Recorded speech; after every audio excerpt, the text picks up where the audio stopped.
پاکستان کی عزت کو دیکھتے ہیں. پاکستان کا جو جھنڈا ہے اور پاکستان کا جو پاسپورٹ ہے اس کے اوپر ان کی وہاں پہ ویلیو نظر آتی ہے کہ وہ کس ملک سے ہیں. ہر ملک کا ایسا ہی ہوتا ہے. کسی ملک کا کوئی بندہ بھی کسی اور ملک پہ جب ہوتا ہے تو اس ملک کا جو ایک عزت ہے, وقار ہے, وہ ڈپینڈنٹ ہوتا ہے اس کے اوپر کہ کتنی عزت دی جاتی ہے اس کو وہاں پر. عمران خان نے چونکہ پاکستان کی خودداری کی, خود مختاری کی اور پاکستان کے وقار کی بات کی ہمیشہ, اس لیے اوورسیز فالو کرتے ہیں عمران خان کو. اب یہ جو ہم سے سوال ہوتا ہے کہ آپ ان کے ساتھ ہیں یا نہیں ہیں, میں بڑا کلیئرلی بتا رہا ہوں کہ جو بھی شخص دنیا کے کسی بھی کونے میں عمران خان کے لیے آواز اٹھا رہا ہے, ہم اس کے ساتھ ہیں اور ہم اس کے ساتھ ہیں.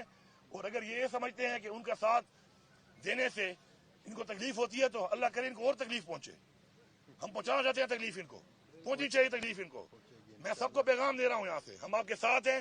آپ عمران خان کے لیے آواز اٹھائیں. آپ کو تو ایک گولیاں بھی نہیں مار سکتے کیونکہ یہ غلام ہیں ان ملکوں کے, وہاں سے پاؤں پکڑتے ہیں, بوٹ پالش کرتے ہیں. تو آپ کو تو لیوریج ہے اس چیز سے, گولیاں بھی آپ کو نہیں مار سکتے. تو آپ کھل کے احتجاج کریں, آپ کھل کے عمران خان کے لیے آواز اٹھائیں, کیونکہ عمران خان کے لیے آواز اٹھانا اپنی اس نسل کے لیے, جنریشن کے لیے اور پاکستان کے لیے آواز اٹھانا ہے. وہ جو قربانی دے رہا ہے اپنے لیے نہیں دے رہا, وہ ہماری نسلوں کے لیے قربانی دے رہا ہے, وہ پاکستان کے لیے قربانی دے رہا ہے. تو یہ کلیئرٹی ہو جائے سب کو کہ تیاری کرو, انشاءاللہ